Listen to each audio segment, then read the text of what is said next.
Hello friends, स्वागत है GSM Rakesh पर। फ्रेंड, आज हमारे पास एक सैमसंग का A04s फ़ोन आया है और इस फ़ोन में थोड़ा सा अजीब प्रॉब्लम है। जैसे कि मैं फ़ोन को ऑन करता हूँ, फ़ोन तो ऑन हो रहा है बट ये पूरा फ़ोन ऑन नहीं हो रहा है, रीस्टार्ट हो रहा है फ़ोन।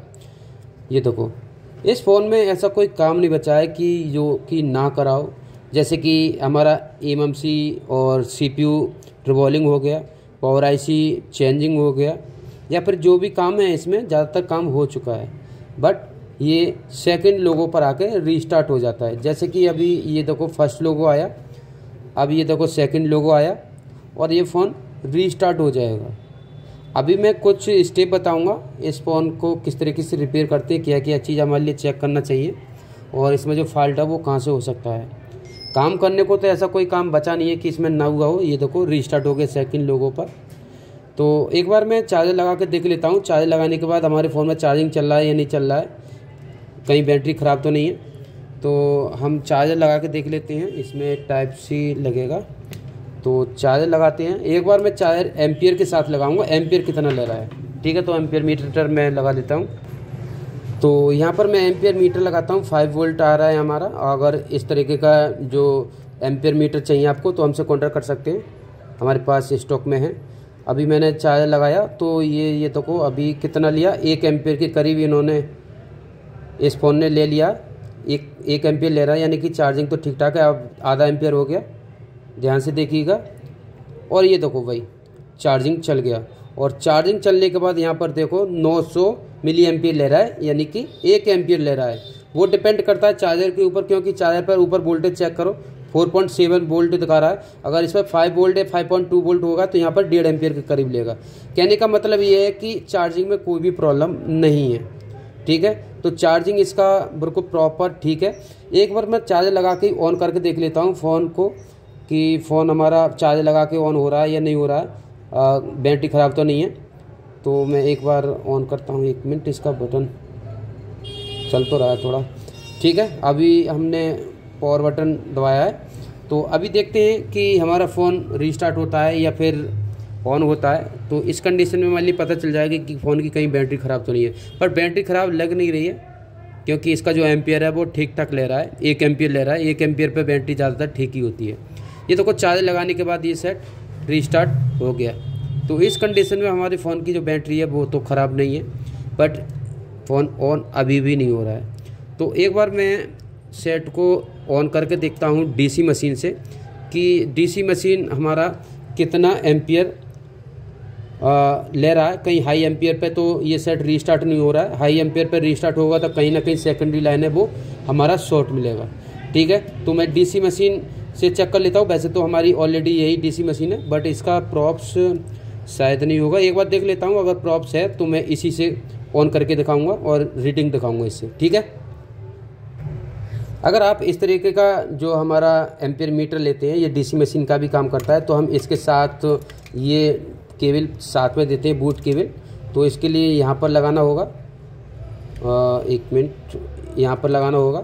और हमारे लिए ये पोर्ट चेंज करना पड़ेगा, ये टाइप C पोर्ट है। इसके लिए हम यहाँ पर एक पोर्ट माइक्रो USB दे रखा है, इसको लगाना है यहाँ पर। तो मैं दूसरा लगा देता हूँ। और उसके बाद यहाँ पर पहले 5 वोल्ट दिखा रहा था, 1 मिनट देखो, ये मॉडिफाई किया हुआ रिलायप का है। तो यहाँ पर अभी 5 वोल्ट दिखा रहा है, बट यहाँ पर मैं इसे लगाऊंगा। 5.4 वोल्ट दिखा रहा था, बट इसे मैं यहाँ पर लगाऊंगा तो यहाँ पर 4.5 वोल्ट, 4.5 के करीब वोल्ट हमारा यहाँ पर रहेगा, यानी कि अभी हमारा ये DC मशीन का काम करेगा। तो ये हमारा प्रॉप्स हो गया। तो यहाँ पर मैं DC मशीन की जो बूट केबल है उस पर कनेक्ट कर देता हूँ, और बूट केबल का जो प्रॉप्स है वो यहाँ पर हम लगा देते हैं। तो कौन सा प्रॉप्स है, 1 मिनट में प्रॉप्स को ढूंढ लेता हूँ, और उसके बाद हम चेक करेंगे कि कितने एम्पियर से ये फ़ोन रीस्टार्ट हो रहा है। ये प्रॉप्स है हमारा, तो यहाँ पर ही दिखाऊंगा। मैं फ़ोन ऑन करूँगा, मैं इसी से पूरा ऑन होता है, इस DC मशीन से जो हमने बनाया, मॉडिफिकेशन किया हुआ है। 1 मिनट, ये प्रॉप्स सैमसंग की थोड़ा सा प्रॉब्लम करता है। तो एक वीडियो बनाने के लिए बहुत ज़्यादा मेहनत करना पड़ता है, कभी कुछ नहीं होता, कभी कुछ नहीं होता। लग गया प्रॉप्स, ठीक है। तो अभी यहाँ पर आप ध्यान से देखिएगा, रीडिंग दिखाई दे रहा होगा। अभी यहाँ पर अभी ऑटो करंट कुछ भी नहीं ले रहा है, थोड़ा बहुत ले रहा है, बट ये लेता है ये बूट केबल में जो आईसी लगी हुई होती है उसका रेटिंग है। तो अब मैं ऑन करता हूँ यहाँ पर। तो यहाँ पर हम ऑन करते हैं, तो उसके बाद देखेंगे कि हमारा एम्पियर है वो कितना लेगा। ये देखो सेकंड लोगो आया, एक अंक को हम पीछे कर देते हैं तो ये 500-600 मिली एम्पियर ले रहा है, 700-800 चला गया और अभी सेकंड लोगो पर है। अब देखना ये है कि रीस्टार्ट कितने एम्पियर से लेगा। ये देखो ये करीब 800-700 के आसपास रीस्टार्ट हुआ। एक बार मैं फिर से दिखाना चाहूँगा कितने पे हो रहा है। ये 3 डिजिट में कर लिया मैंने, एक अंक को दबा लिया है। तो ध्यान से देखिएगा, रीस्टार्ट अभी 1 एम्पियर लिया था बट कोई भी दिक्कत नहीं, 1 एम्पियर पे हमारा फ़ोन रीस्टार्ट नहीं हुआ है। तो यहाँ पर अब मैं दिखाना चाहूँगा 500 लिया, 500-600 के करीब ये रीस्टार्ट हो रहा है, यानी कि हाई बूटिंग नहीं हो रहा है। इस कंडीशन में इस फ़ोन में जो हमारा शॉर्टिंग तो नहीं है, सेकेंडरी लाइन शॉर्ट नहीं है। इस कंडीशन में हमारा कुछ और ही फॉल्ट है। तो हम सबसे पहले हम एक चीज़ देख लेते हैं इसमें कि हम फ़ोन को ऑन करते हैं, अभी ऑन कंडीशन में ही है। तो हमारा जो CPU के लिए वोल्टेज मिलता है क्वाल के थ्रू, ये क्वाल लगी हुई है, इनका वोल्टेज चेक कर लेते हैं कि इन पर जो वोल्टेज है प्रॉपर मिल पा रहा है या नहीं मिल पा रहा है, वोल्टेज आ रहा है नहीं आ रहा है। क्योंकि कई को हमारा CPU ऑन करने के लिए प्रॉपर वोल्टेज नहीं मिल पाता है, तो उस कंडीशन में भी ये फ़ोन रीस्टार्ट करने लगता है या फिर पूरा ऑन नहीं होता है, स्विच ऑफ हो जाता है। तो फ़ोन मैं मल्टीमीटर को ऑन करता हूँ और उसके बाद वोल्टेज चेक करेंगे। अब मल्टीमीटर को कहाँ पर रखूँ, देखो भाई थोड़ा सा एडजस्ट कर लेना, किसी दिन मैं बना रहा हूँ सेटअप, अच्छे से बनाऊँगा। जो दिन जा रहा है वो दिन जा रहा है, थोड़ा सा दुकान का प्रॉब्लम हो रहा है, दुकान नहीं मिल पा रहा है। तो यहाँ पर मैं वोल्टेज चेक कर लेता हूँ। अभी फ़ोन हमारा ऑन कंडीशन में है। तो एक प्रॉप्स को हम कहीं ग्राउंड कर लेते हैं, यहाँ पर कर लेते हैं और वोल्टेज चेक करना। तो सारी कॉलों पर हम वोल्टेज चेक करेंगे, जैसे कि यहाँ हमारी कॉल पर हमारी 1.3 वोल्ट मिल रहा है, 1.3 वोल्ट। ये देखो थोड़ा सा इस मीटर में नंबर कटे हुए आते हैं, तो मैं इस तरीके से रख लेता हूँ, उसके बाद सही दिखाई देंगे। तो यहाँ पर ये देखो अब सही दिखाई देंगे, ठीक है।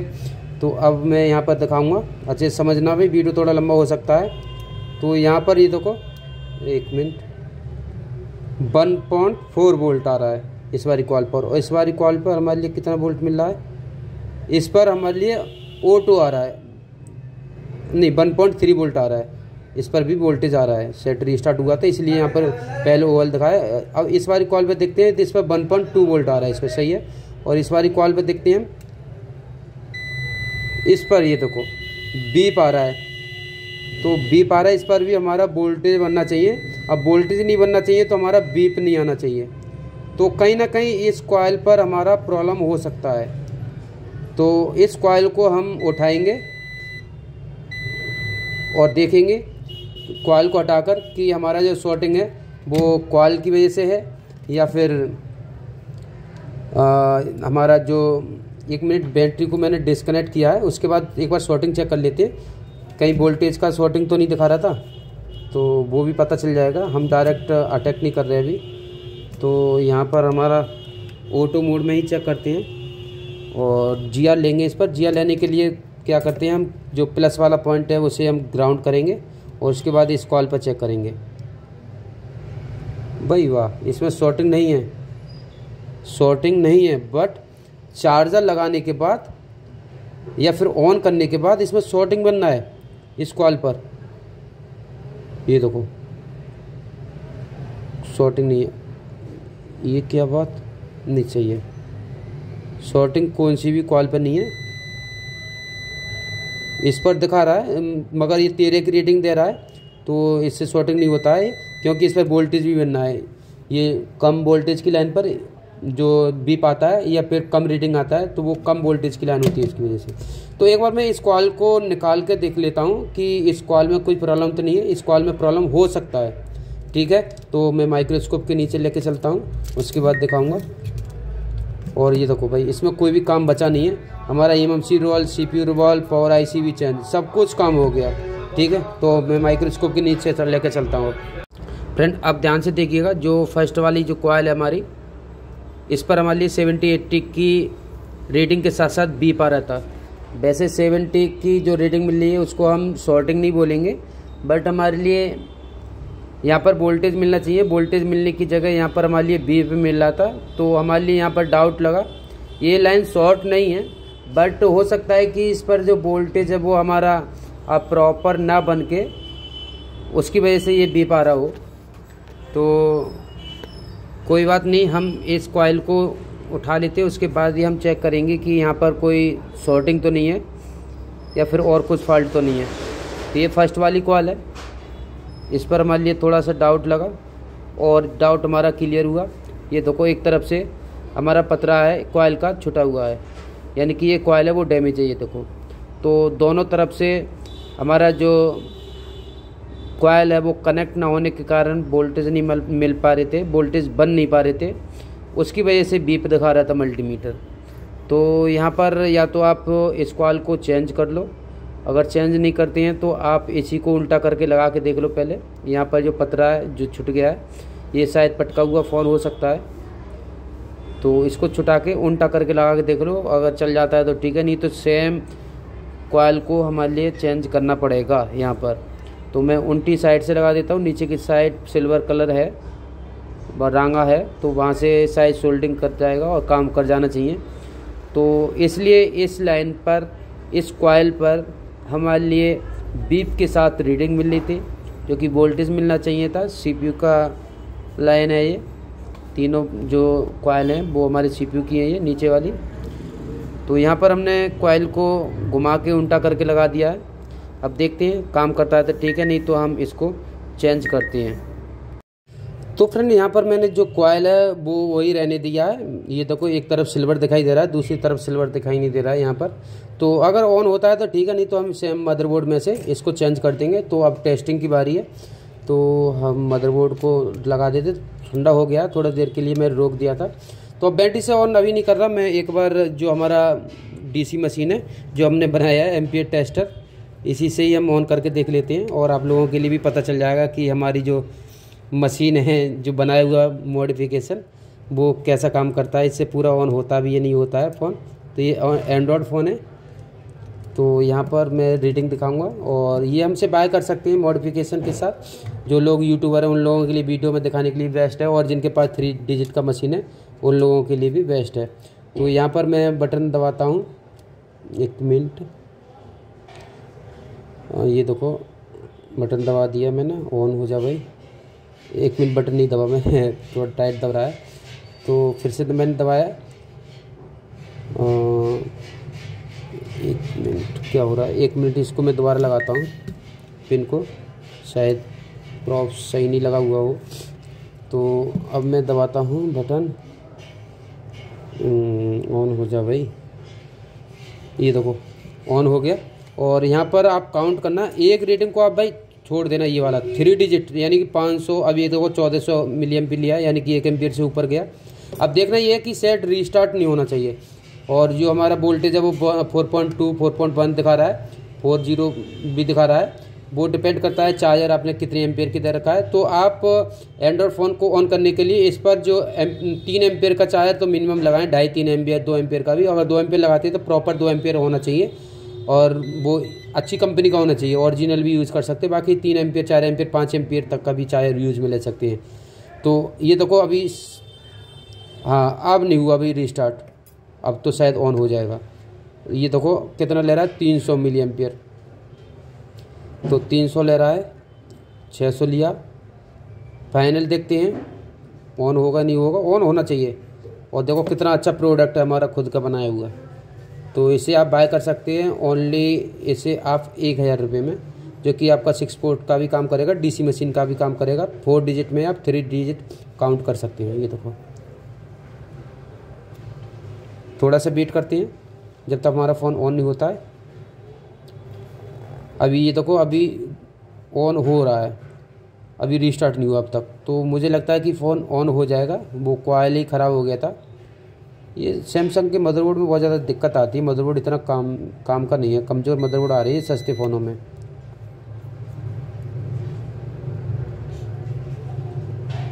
हो जा भाई, एक तो ये बहुत देर में सैमसंग के फ़ोन ऑन होते हैं, बताओ 2-3 मिनट होगी। हो सकता है कि बार बार रीस्टार्ट हुआ है, उसकी वजह से भी हो सकता है देर में ऑन हो, या फिर ये भी तो हो सकता है इस फ़ोन में सॉफ्टवेयर कराओ या फिर हार्ड रीसेट भी कराओ किसी ने। भाई रख देता हूँ मैं इस चीज़, इसको ऑन होने देते हैं, थोड़ी देर के लिए रख देते हैं। लो भाई, जिसका डर था वही हुआ, किसी भाई ने या तो हार्ड रीसेट किया है या फिर सॉफ्टवेयर करा है। ये देखो सेट पूरा ऑन हो गया, एम्पियर यहाँ पर प्रॉपर ले रहा है, किसी भी तरीके कोई प्रॉब्लम नहीं है, हमारा फ़ोन भी ठीक हो गया, प्रॉब्लम सोल्व हो गई है। तो ये वीडियो आपको कैसा लगा कमेंट करके ज़रूर बताना। और इस टूल को बाय करने के लिए वीडियो के डिस्क्रिप्शन में आपको एक नंबर मिलेगा, वहाँ से आप कांटेक्ट कर सकते हैं। 1000 रुपये का प्राइस है इसका, और अगर विदाउट मॉडिफिकेशन का लेते हैं तो 700 रुपये का है। तो विदाउट मॉडिफिकेशन में 6 पोर्ट का काम करेगा, ओनली चार्जिंग का काम करेगा। अगर आप डीसी मशीन में भी यूज़ में लेते हैं और 6 पोर्ट चार्जर का भी यूज़ में लेते हैं तो ये आपका 1000 रुपये का है। ठीक है, तो इसे बाय करने के लिए वीडियो के डिस्क्रिप्शन में दिए गए नंबर से कॉन्टैक्ट कर सकते हैं। ठीक है।